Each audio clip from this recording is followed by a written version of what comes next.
हमारा पिंजरा सिर्फ हमारे हिजाब से नहीं, आपकी नज़रों और सोच से बना है। खैर, मैं हूँ समीरा और मैं लखनऊ के पुराने मोहल्ले में रहती थी।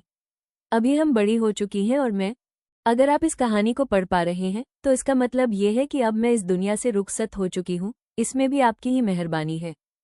कैसे, चलिए जानते हैं। जब हमने पैदाइश पाई इस खूबसूरत सी दुनिया में, तो हमने अपनी माँ की गोद में आंखें खोली। हमारे घर सब खुशियां मना रहे थे। 2 भाइयों के बाद अब घर की रोशनी लौटा दी अल्लाह ने।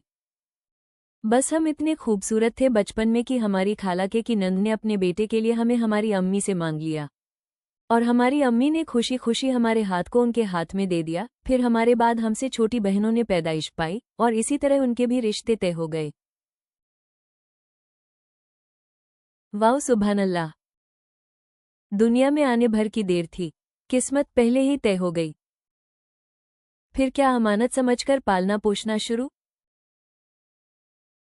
हमारी हिफाजत इस तरह से की जाती थी जैसे हम कोई कोहिनूर हीरा हो। हमें सजाना, संवारना, पढ़ाना लिखाना, दीनी और दुनियावी तालीमात देना। हम किसी राजकुमारी की तरह रहती। लेकिन हम आपको पहले ही बता दें, हमारे बाबा कोई रियासत के मालिक नहीं, अल्लाह के यहाँ नौकरी करते थे। मोहल्ले की मस्जिद के पहले हाफिज थे, फिर पढ़ाई की तो मुफ्ती बन गए। अब जब बाबा मुफ्ती हो गए तो उनकी जिम्मेदारियां भी बढ़ गई। दोनों बड़े भाई हमारे मुहाफिज हो गए। हम बहनें उनकी लाडली रही। हमारे भाइयों ने कभी कोई कमी नहीं छोड़ी हमारी खुशी पूरी करने। हमारे भाई अब्बा के साथ मिलकर काम करते थे।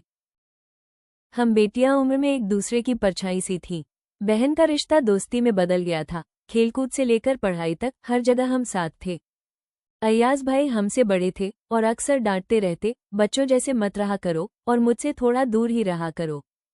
वो ऐसा इसलिए कहते क्योंकि मैं चुपके से उनके कमरे में घुस जाती और उनके सामान को छूकर देखती। उनके बेड का हैंडल, चमचमाती गेंद, कप से भरी अलमारी। उन्हें क्रिकेट का ऐसा शौक था कि मोहल्ले का मैच तो जैसे उनकी जेब में रहता। कई बार स्कूल और कॉलेज में ट्रॉफी जीते, फिर शहर का नाम भी रोशन किया। जब वो बैट घुमाते तो गेंद जैसे खुद ही बाउंड्री की तरफ भाग जाती। मोहल्ले के बच्चे उन्हें हमारा कपिल देव कहते थे। लेकिन मेरे लिए अय्याज भाई सिर्फ क्रिकेट के हीरो नहीं थे। उनका कमरा हमेशा कहानियों की खुशबू से महकता था और उस महक में उन्हें देखना किसी जादू से कम नहीं था। एक दिन सुबह के ठीक 6 बजे मैं उनके लिए कहवा लेकर उनके कमरे में दाखिल हुई। चुपचाप कप टेबल पर रख दिया। तभी नजर पड़ी, साइड टेबल पर एक खाली पड़ा फोटो फ्रेम रखा था। मैंने उसे उठाकर गौर से देखा, जैसे किसी तस्वीर का इंतजार कर रहा हो। मन ही मन सोच रही थी, ये किसके लिए होगा। तभी पीछे से बेहद धीमी मगर गहरी आवाज कानों के बिल्कुल पास गूंजी। इस खाली पड़े फ्रेम में तुम्हारी तस्वीर लग सकती है। मैं ठिठक गई। उस अचानक आई आवाज ने मेरे पूरे बदन में सिहरन भर दी। पलटकर देखा, अय्याज भाई सफेद कुर्ता पायजामा पहने न जाने कब से मेरे ठीक पीछे खड़े थे।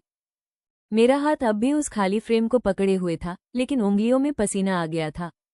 मेरी तस्वीर, मेरे मन में सवाल उठा, लेकिन होठों तक आने से पहले ही आवाज जैसे कहीं अटक गई। अय्याज भाई की नजरें फ्रेम पर टिकी थी, फिर धीरे से मेरी तरफ उठी। उनकी आंखों में कुछ था, पहचानना मुश्किल। शायद अपनापन, शायद दावा, शायद कोई ऐसी ख्वाहिश जिसे मैं पढ़ना नहीं चाहती थी। मैंने जल्दी से फ्रेम को वापस साइड टेबल पर रख दिया और कहवा की तरफ इशारा करते हुए बोली, ठंडा हो जाएगा। वो बस हल्का सा मुस्कुराए, जैसे मेरी घबराहट को देख रहे हों। फिर कुर्सी खींचकर बैठ गए और कप उठा लिया। लेकिन मेरे कानों में उनकी वो एक लाइन बार बार गूंज रही थी, इस खाली पड़े फ्रेम में तुम्हारी तस्वीर लग सकती है। उस दिन मुझे पहली बार एहसास हुआ कि पिंजरे की सलाखें कभी कभी सोने की भी हो सकती हैं। लेकिन ये सिर्फ एक ख्याल था। दरअसल हकीकत ये थी कि मैं पहले से ही मंग चुकी थी, और जिसका नाम मेरी तकदीर में लिख दिया गया था, वो इंसान मुझे तो क्या, घर में किसी को भी पसंद नहीं था। मैं अक्सर सोचती, अगर मेरा निकाह खाला की नंद के बेटे से हो गया तब शायद मेरी जिंदगी काला पानी की सजा न बन जाए। लेकिन हमारी जिंदगियों का फैसला हमारे सपनों से नहीं, घर के बुजुर्गों की नजरों से होता था। और उनकी नज़र में हम बहनें एक दिन ससुराल भेजी जाने वाली जिम्मेदारियां थीं। उस रोज जब मैंने अय्याज भाई की आंखों में वो अजीब सी चमक देखी थी, मुझे लगा था शायद कोई और रास्ता है। मगर किस्मत की सलाखें पहले से लग चुकी थी, बस ताला लगना बाकी था। पिंजरे की मैना के पंख सलामत थे, लेकिन उड़ान का आसमान छीन लिया गया था। मैंने बहुत सोचा, फिर हिम्मत करके अब्बा से बात करने का मन बना लिया। अब्बा घर पर एक कमरे में बैठे अपने जरूरी मामलात हल कर रहे थे। मुझे कमरे में आते देखा तो अपने कामों को रोक दिया और मेरी तरफ देखते हुए पूछा, क्या बात है, क्या चाहिए मुझे?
आगे क्या होगा जानने के लिए जुड़े रहिए और अगला भाग देखने के लिए सब्सक्राइब करना न भूलें। बाय कनीज फातिमा।